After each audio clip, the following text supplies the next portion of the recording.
അല്ല, കേരളത്തിലെ പൊതുവെ 140 നിയമസഭാ മണ്ഡലത്തിൽ ഐക്യജനാധിപത്യ മുന്നണിയുടെ സ്ഥാനാർത്ഥിത്വത്തെ സംബന്ധിച്ച് പാർട്ടിയാണ് തീരുമാനമെടുക്കേണ്ടത്. അത് മുന്നണിയാണ് തീരുമാനമെടുക്കേണ്ടത്. അത് കോൺഗ്രസിന്റെ സീറ്റുകളെ സംബന്ധിച്ച് കോൺഗ്രസ് പാർട്ടിയാണ് തീരുമാനമെടുക്കേണ്ടത്.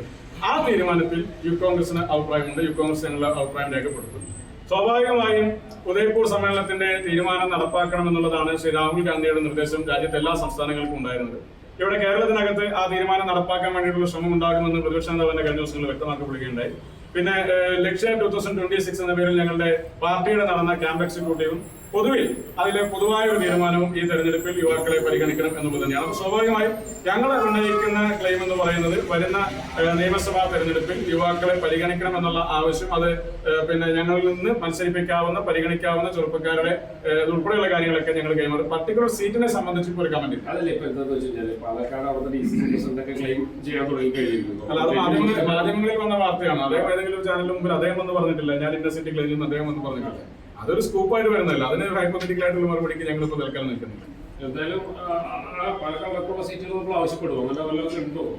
അല്ല, കേരളത്തിനകത്ത് വിജയസാധ്യതയുള്ള സീറ്റുകളിൽ പിന്നെ വളരെ കൃത്യമായ പ്രാതിനിധ്യം, റെപ്രസെന്റേഷൻ, യുവാക്കൾക്കുള്ള റെപ്രസെന്റേഷൻ ഞങ്ങൾ ആവശ്യപ്പെടും. അത് വിജയസാധ്യതയുള്ള സീറ്റുകളും വളരെ ടൈറ്റ് ഫൈറ്റുള്ള സീറ്റുകളും അതോടൊപ്പം തന്നെ ഒരു ചലഞ്ചായി ഏറ്റെടുക്കാൻ കഴിയുന്ന സീറ്റുകളും ഉൾപ്പെടെയുള്ള കാര്യങ്ങളിലൊക്കെ തന്നെ യൂത്ത് കോൺഗ്രസ് അതിന്റെ അഭിപ്രായം രേഖപ്പെടുത്തും. അത് പാർട്ടിയുമായി ചർച്ച ചെയ്യും. എത്ര സീറ്റുകളൊക്കെ അതൊക്കെ നമ്മൾ കമ്മിറ്റിക്ക് ശേഷം തദ്ദേശ തെരഞ്ഞെടുപ്പിൽ വലിയ തദ്ദേശ സ്വയംഭരണ സ്ഥാപനങ്ങളിലേക്ക് നടന്ന തെരഞ്ഞെടുപ്പിന്റെ ഒരു പ്രത്യേകത, സംസ്ഥാനത്തിനകത്ത് യൂത്ത് കോൺഗ്രസിന് പ്രാതിനിധ്യം തന്ന എല്ലാ സ്ഥലങ്ങളിലും ശക്തമായ വിജയം ഞങ്ങൾക്കുണ്ടായി. ഇപ്പൊ കൊല്ലം ജില്ലയിലെ പിന്നെ നമ്മുടെ മയ്യനാട് പഞ്ചായത്ത്, അവിടെ 6 സീറ്റുകളാണ് യൂത്ത് കോൺഗ്രസിന്റെ ഭാരവാഹിക്കായിട്ട് നീക്കിവെച്ചത്. ആ പഞ്ചായത്തിൽ നിന്ന് കോൺഗ്രസ് ഭരിക്കുക.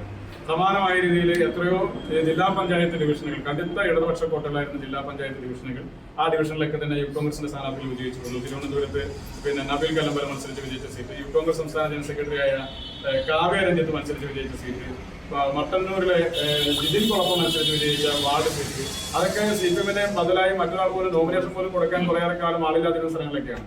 അപ്പോൾ അങ്ങനെ കടുത്ത ഇടതുപക്ഷ കോട്ടകളായ എത്രയോ സീറ്റുകളിൽ ഈ തെരഞ്ഞെടുപ്പിൽ യൂത്ത് കോൺഗ്രസിന്റെ ചെറുപ്പക്കാർ മത്സരിച്ച ഇടങ്ങളിലൊക്കെ വിജയിച്ചു. അപ്പോൾ അതൊരു ചുവരെഴുത്ത് ഇവിടെ പാർട്ടി നേതൃത്വത്തിന് മുമ്പിൽ വളരെ കൃത്യമായി തന്നെ ജനങ്ങൾ ഒരു ചുവരെഴുത്ത് നൽകിയിട്ടുണ്ട്. ഏറ്റവും പുതിയ വാർത്തകളും വിശേഷങ്ങളും വിരൽ തുമ്പിലറിയാൻ സീ മലയാളം ന്യൂസ് എല്ലാ ഡിജിറ്റൽ പ്ലാറ്റ്ഫോമുകളിലും ലഭ്യം.